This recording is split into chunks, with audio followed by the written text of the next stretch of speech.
Subscribe to our YouTube channel and press the bell icon to get the latest updates.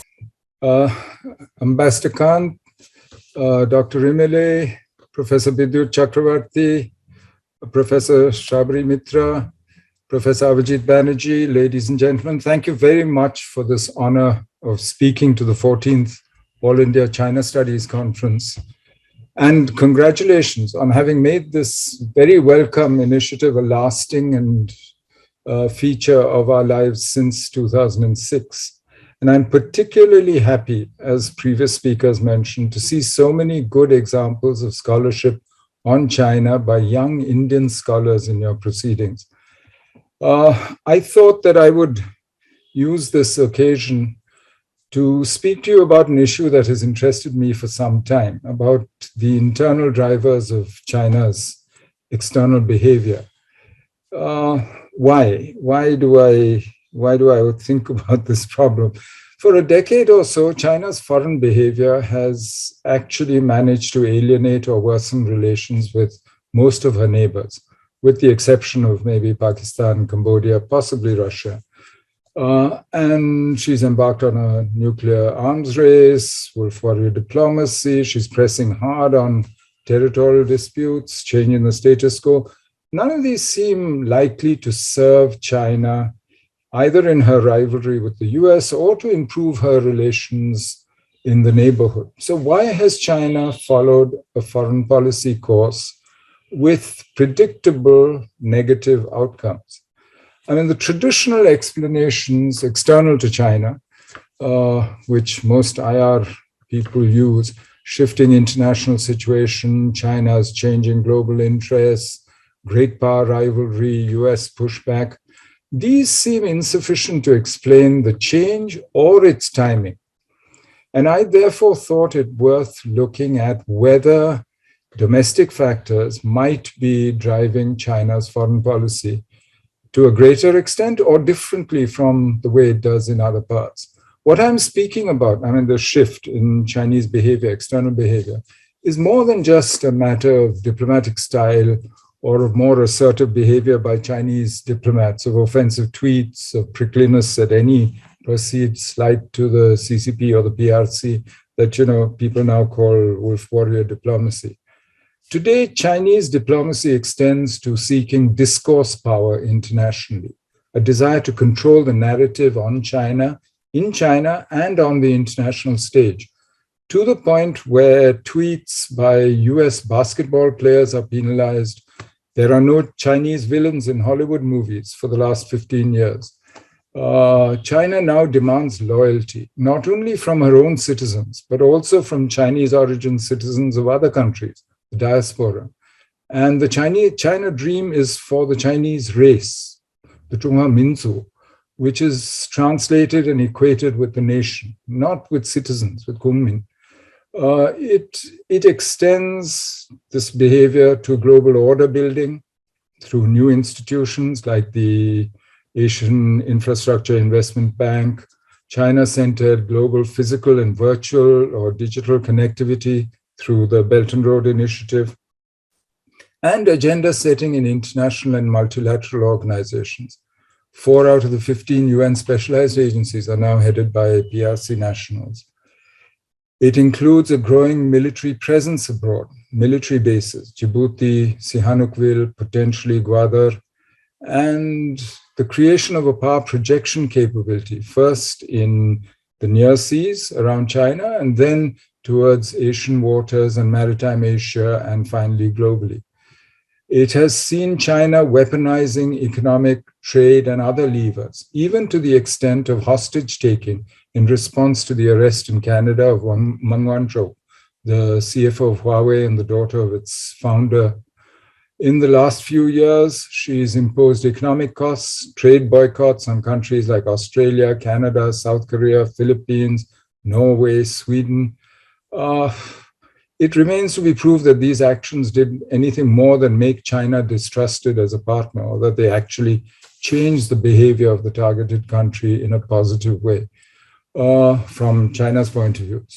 And significantly for China's neighbors like India, China has chosen since 2008 to assert herself in disputes in her periphery and to use her power to change facts on the ground and at sea.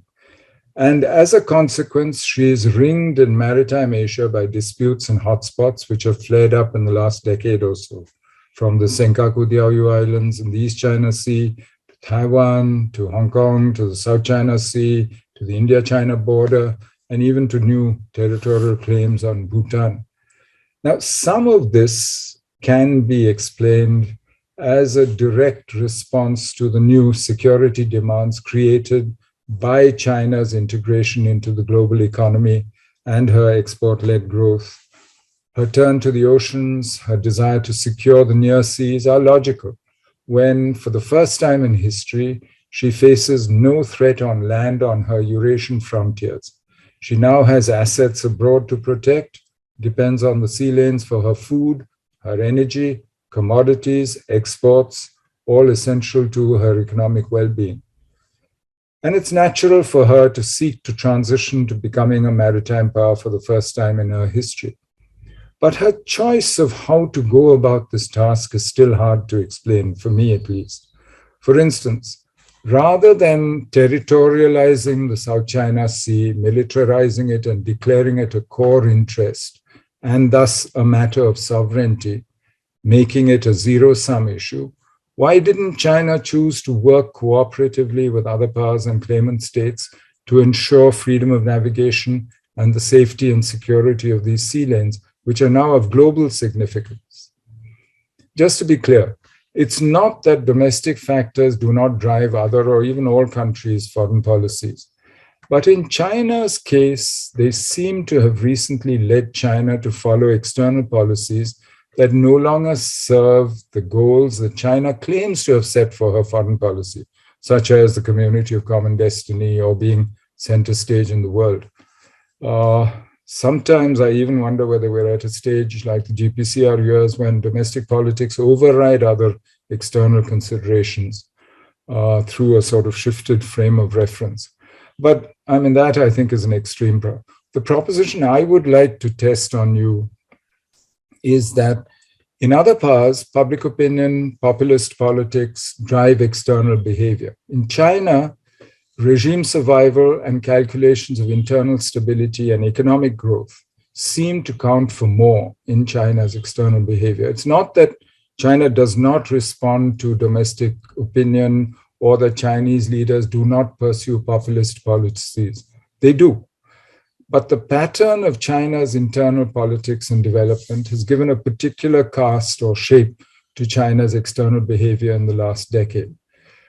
So let me suggest to you 4 factors that I think have shaped China's recent external behavior and that make it different from that of other powers. There must be others as well. I'm sure that you can think of those.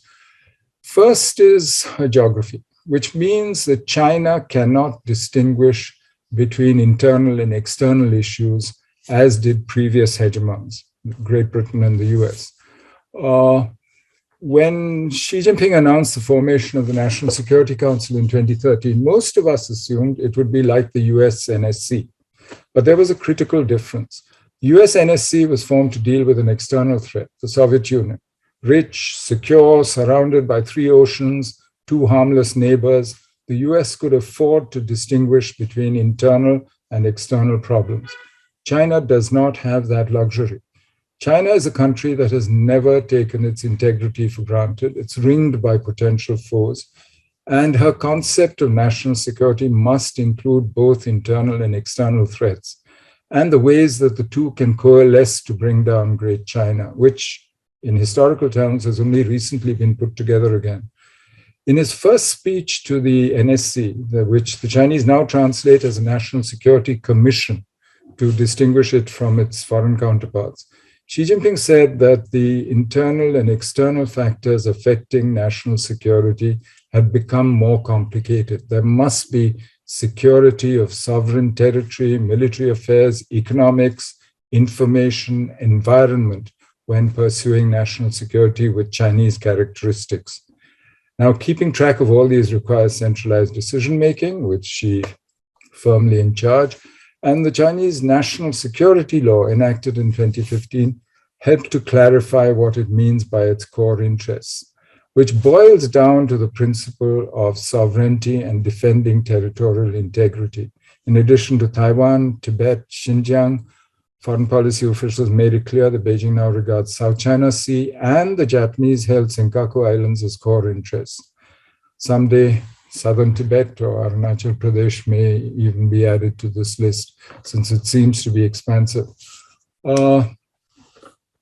So what we have here is actually a securitization, a militarization of internal and external policy and the lack of a distinction between them. Internally, as China's got more complex to govern, CCP legitimacy is increasingly dependent on nationalism. And that seems to push China's leadership to ultra-nationalist assertion abroad. As I said, all these flashpoints and hotspots along China's periphery. It's the pattern of China's growth, the manner in which she has grown, her rapid growth, the high investment rates, rapid industrialization, urbanization, which of course have created short-term problems, bubbles and so on. I won't go into that. But in the longer term, China now has to repair major ecological damage to the environment. Income and other inequality has grown. Society and economy are less responsive to government, and she now apparently displays systemic social and political inability to reform, to change. So there are internal stresses caused by China's pattern of development. Ever since Tiananmen, 1989, the Chinese state has explicitly prioritized stability above all else. Since 2012, command and control has been centralized drastically. And China has built a security state, an internal surveillance state, internal security. Today, the Chinese state spends more on internal security than it does on national defense, and has done so since 2011, roughly the same time that mass incidents, defined as protests involving more than 100 personnel, crossed 200,000 a year, and the regime stopped publishing the figures. What's happened is the rise of China's middle class, which is a product of globalization, has made China harder to govern. And this new middle class makes a different set of demands of its government and votes with its feet or its money when it's dissatisfied. We saw this in 2015-16, when over $1 trillion, 1/4 of China's foreign exchange reserves, left China within a year, when there was a certain loosening of controls on capital movement. We also see social change in the return of popular religion, superstition in China, the rise of proselytizing faiths like Christianity. And these seem to reflect a sense of spiritual emptiness among the middle class, against the lack of morality, the get-rich-quick mentality that globalizing and rapidly growing China spawned. The CCP has attempted to co-opt Buddhism, which is seen as indigenous and therefore less threatening and not having an external focus of loyalty like Islam or Christianity. The exception, of course, is Tibetan Buddhism, where in effect the Chinese Communist Party has told the Dalai Lama by law that he will reincarnate with the approval of the Chinese Communist Party, a very peculiar demand from a party of professed atheists. But all priests in China, Christian, Muslim, Buddhist, Taoists, are all civil servants appointed and paid by the state. And the rise of large, powerful business interests, some of whom the regime is now acting against, adds to this social complexity and the complexity of governance. So Chinese society has grown much more complex, but much less malleable than before. And it faces the consequences of this every day. And its response has been, since 2012, the centralization of power and the personality cult of Xi Jinping. Though there are signs of some dissatisfaction among the public and intelligentsia with both. But anyway, the centralized decision-making within the CCP has also, and the securitization of state policy have also made the PLA role in domestic and foreign policy much greater than it was before, which could explain some recent Chinese decisions, including those on the India-China border. But what this centralization has done, and this new way of working has done, is to create a single point of failure. It's now all or nothing, zero sum. And no failure can be admitted, because everything is now, with the personality cult and the centralization, it is now the result, it is now the responsibility of the great leader. So you see that on the border, for instance, this combination has actually led to China now treating all border issues as sovereignty issues, not as a dispute, which by definition can be settled by discussion, by negotiation, by bargaining, by some give and take.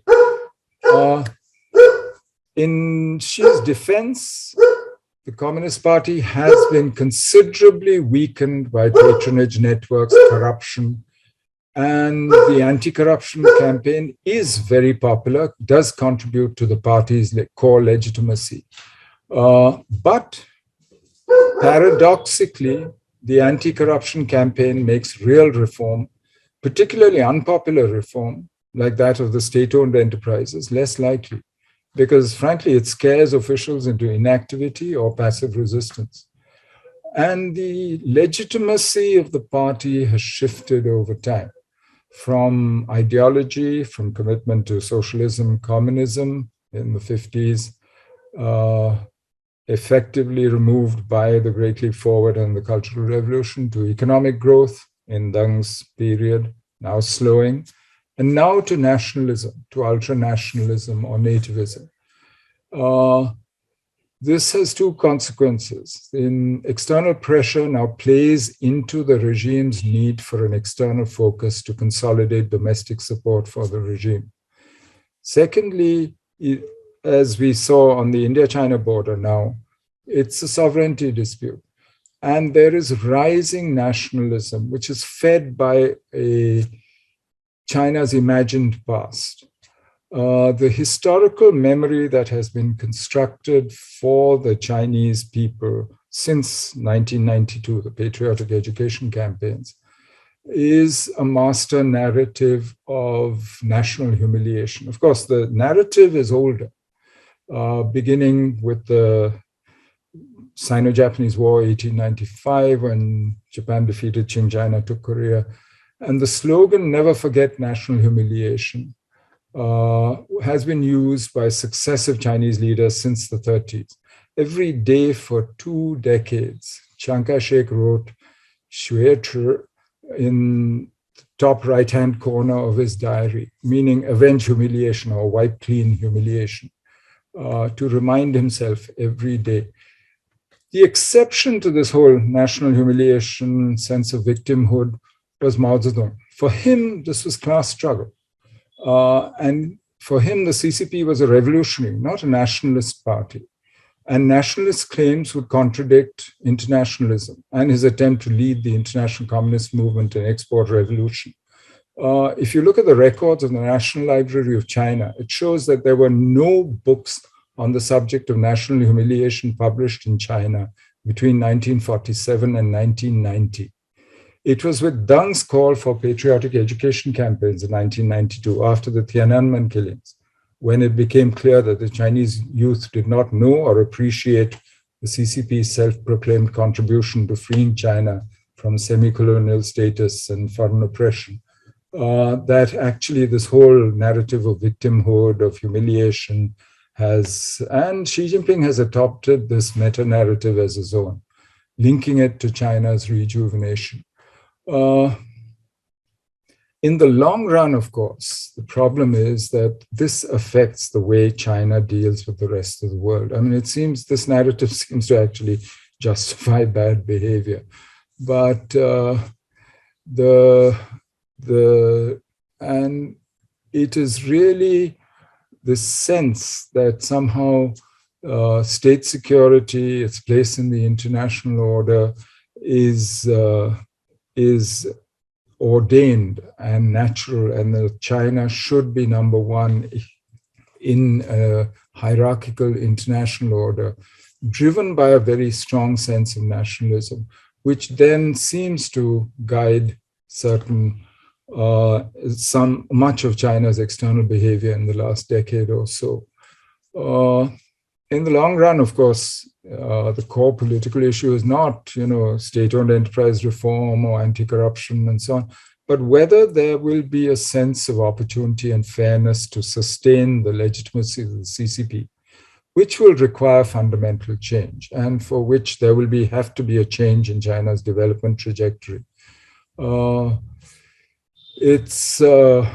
This is what seems to explain the new economic policies that Xi Jinping has been announcing for the last year or so, which everyone sees as a turn to the left, but frankly is a return to roots also, what he expresses as common prosperity, dual circulation economy, a new stress on self-reliance, and so on. But externally as well, China faces an unprecedented situation and is therefore reacting in new ways. China today is more powerful than ever before, but she is also more dependent on the world at the same time and than ever before. This is an unprecedented combination, something she doesn't know from history. Not in the Han, when she had to buy off the Xiongnu, marrying Han dynasty princesses to them, or the Sung, when she was in a world of equals, or in the Qing, where she was powerful but independent of the external world, as Qianlong told George III quite categorically, we don't need the world or anything you produce. In writing, he told. And because of that dependence on the world, frankly, international primacy is necessary to secure China's rise, to keep rising, to keep growing, or to use their words, China's rejuvenation. Because China actually is no longer isolated or irrelevant to the world. I mean, she manufactures 1/4 of global industrial production, largest consumer of several commodities products, consumes 1/4 of the world's energy, 59% of the world's cement, 50% of the copper and steel, 31% of rice, 1/3 of semiconductors. I mean, now this is a two-way dependence, which drives China to try to consolidate Eurasia while also attempting the transition to becoming a maritime power for the first time in her history. And she's a global power in scale, in economic terms. But not all dimensions of China's scale have translated into either global integration, and from the Chinese point of view, as she sees the external situation deteriorate, this interdependence looks more and more like dependence. McKinsey, I think, there's a China World Exposure Index, which showed that China's exposure to the world in trade, in technology, in capital has fallen in relative terms since 2009. Conversely, the world's exposure to China has increased, which reflects a rebalancing of the Chinese economy towards domestic consumption. But at the same time, China's technology value chains are highly integrated globally. An analysis of 81 technologies in 11 categories found that more than 90% of technologies used in China follow global standards. And while Chinese players have grown rapidly, they still import critical components, such as reduction gears for robotics, power electronics for electrical vehicles, equipment, semiconductors. Her IP imports in 2019 were 6 times her IP exports. But this looks to the Chinese as dependency because the leadership sees the situation as having evolved negatively in the last decade. The People's Daily on April 15th this year had a long list of Xi Jinping's statements over the years about managing risks and the external situation. And his description of the external situation goes from changing in 2012-13 to unprecedented in 2016-17 to eventually becoming profound in terms of the adjustment of the global balance of power by 2019. And very early on, the leadership understood that counterbalancing was underway and believed that there was little it could do to prevent this. In 2013 itself, Xi Jinping says, and I'm quoting, during this NPC, I quote, "The great rejuvenation of the Chinese nation can never be achieved easily and smoothly. The more we develop and grow, the greater the resistance and pressure we will encounter and the external risks we face. There will be more. This is an unavoidable challenge in the development of our country from large to strong, and it is a threshold that cannot be bypassed in achieving the great rejuvenation of the Chinese nation." So in other words, while China is not isolated, she's trying to cut her dependence on the world, but she still depends on the world for her energy. And as I said, she consumes something like 1/4 of the world's energy. For food, she's the only large temperate country which cannot feed herself. For markets, for commodities, but for technology especially. And that actually means that China must attempt a double transition to becoming an externally engaged but internally driven economy, because she doesn't like this. She's never been in this situation in history and doesn't understand it. And secondly, to becoming a maritime power after being a continental power for all of her history.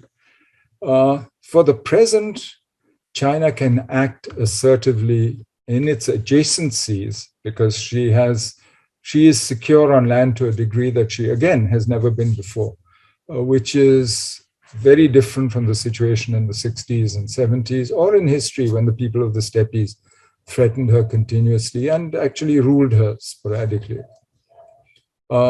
So a globalized China's internal needs today give her several reasons to push out beyond her borders. And she's comfortable enough on land to try to consolidate the Eurasian heartland. The Belt and Road is her way of doing so. She no longer has to worry, as she has throughout history, about her open inner-Asian frontier. So China's task of building a continental order has actually been eased by the collapse of the Soviet Union, the division of Turan into smaller, weaker states where her economic power can be exercised, and by the retreat and diminution of Russia after the collapse of the Soviet Union. For the most part on land, Chinese power is pushing at an open door, with the exception of South Asia, where India too is a rising and expanding power with an expanding definition of her interests, actually. And in Korea, where South Korea, the US military presence, and even North Korea's nuclear weapons program now limit China's ability to shape outcomes. So overall, she's in a much better geopolitical position on land than she has been. And she turns to the sea as a consequence of the pattern of her behavior, of her development. But that's where she faces the most resistance. The first island chain is either occupied by US troops or by US allies. And her behavior over the last decade or so has actually strengthened their links. The Japan-US Security Treaty, for instance, the Korea-Japan cooperation. The US is back into defense cooperation in older forms with the Philippines. And there is pushback, the formation of an informal balancing coalition among her neighbors, all the way from Japan, the creation of the Quad, etc. All this complicates her task of becoming a maritime power and feeling secure about the sea lanes, which today are so critical to her because of the pattern of her growth. So can she make this transition? The fact that it's unprecedented doesn't mean she cannot succeed, but whether she does depends not just on her effort, but on what other powers do. And to my mind, there are several constraints on this. demography, all the traditional ones you know. What we have seen instead now is the opposite problem. Domestic needs of legitimization, of inequality, have prompted Xi Jinping to turn left, common prosperity, dual circulation, etc. But all these suggest a further turning inward by China under Xi, and a return to earlier ways of mobilizing the party and society and of managing the market economy. Whereas China's need for the world, and if she wants to keep growing, if she wants to continue and actually achieve developed status as the China dream says, require her to engage abroad. And therefore, you have a tension today between where her society would like her to go and what the regime will need to do in terms of dealing with the rest of the world. The problem, of course, is that, Xi's China dream is a parochial vision. And this China model that he speaks of, China was a success when she was flexible and experimental, when she crossed the river feeling the stones underfoot, as Deng used to say. Not when she followed a set model, as Mao did and she seems to want to. So it's hard to say where these internal factors are going to lead China's external behavior. But it's certainly true that it's unlikely that because her changed behavior over the last decade or so, her much more assertive behavior is based on strong internal factors and developments, and is probably driven by them, some of which I've tried to mention. It's unlikely that this is going to change very soon.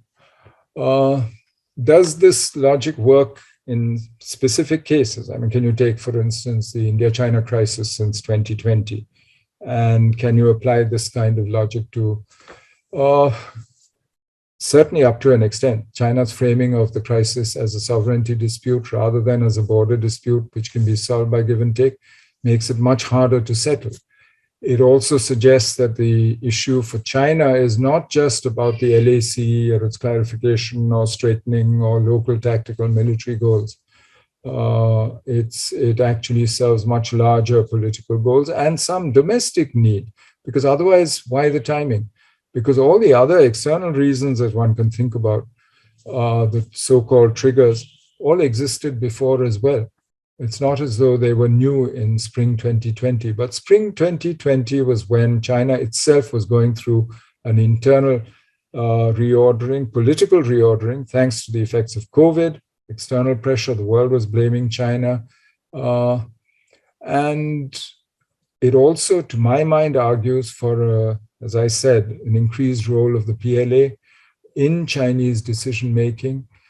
And that once they were embarked on this course, this Xi Jinping's centralization of power and his creation of a single point of failure and responsibility meant that there was no going back. There was no readjustment possible, and which is why we are now locked in a situation where 100,000 troops from both sides have gone through one brutal winter, but will probably have to go through another one face to face on this border, and negotiations haven't actually led anywhere. So today you have a situation where, frankly, her ethnic nationalism and authoritarianism are both a strength and a weakness. Let's see. China displays both great confidence and a sense of victimhood. I mean, she claims that the East will prevail over the West, but she also signals that we are undergoing the greatest change in a century. Change is unprecedented in a century. So what does this mean for us? What kinds of, taken as a whole, there are four immediate effects. One is that, as I said, a reformed rising China is and will be more assertive due to the internal push to tighten control and the external pull of opportunity of need.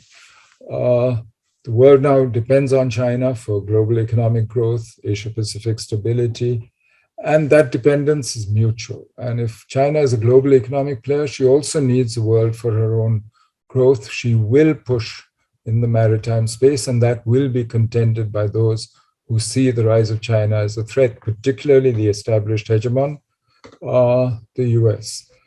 But in the short term, it seems from Beijing, at least, it looks like the harder Chinese line is working in their most important relationship with the US. They've got Madam Meng of Huawei back. The US is back at the table discussing trade. The US seems willing to extend the time for China to implement the phase one trade deal, etc., etc. Secondly, an assertive external policy almost guarantees pushback and resistance. You've seen the Quad, AUKUS. India has been pushed by Chinese actions into a much closer relationship with the US than we would have predicted a few years ago. The US-Japan Security Treaty has been strengthened. In the longer term, this could pose a problem. But it's hard to say where this will end and how this will go, who will win this race, whether China's building of hard power, other leverage, or the countervailing actions that it provokes. China's problem is that ambition, once revealed, cannot be credibly dialed back, as Bilahari Kausikan likes to point out. No matter how lovable, that's the word Xi Jinping used, the image that China tries to present to the world, it's the ambition to be center stage in the world revealed in his own statements and state actions that the world will now respond to and deal with. We will hedge against it, balance, whatever, bandwagon, some. The third consequence of an internally driven foreign policy, rather than one influenced by an objective appreciation of external conditions, is, of course, wolf warrior diplomacy, but more than that, an inability to compromise or appreciate and adjust to others' interests or different perspectives. This makes it hard for other countries to see a place for themselves in a China-centered ordering of the region or the world. Thus, what Luttwak calls great power autism, which he sees in both Chinese and US behavior. There are signs that thinking Chinese are beginning to worry about this problem. At the NPC this year, former vice president of the Central Party School had a warning that the country should actively and prudently handle relations with major countries, prevent the rise of domestic population, etc. And several Chinese officials, academics have warned that the rise in nationalism could backfire both in the nation and abroad. And of course, the last is quite clear in Chinese behavior. The last consequence of these internal shifts is the overemphasis on China's security interests, their expanding definition, and the increasing reliance on the use and threat of use of force in the pursuit of China's objectives. China has been so far successful and skillful in militarizing her periphery, expanding her military footprint without provoking kinetic responses, staying below the threshold of provoking a conventional military response in the East China Sea, South China Sea, and the India-China LAC in 2020. But on present trends, one must wonder how long this can continue without miscalculation. So I'm afraid this line of argument, this logic, is not very reassuring. The only reassurance I can hold out to you is that the normal laws of physics, economics, and politics do apply in China as well. The joy, of course, is in seeing how they do so and how differently, as you all know. Thank you. Thank you very much for the honor of speaking to you and for giving me this opportunity.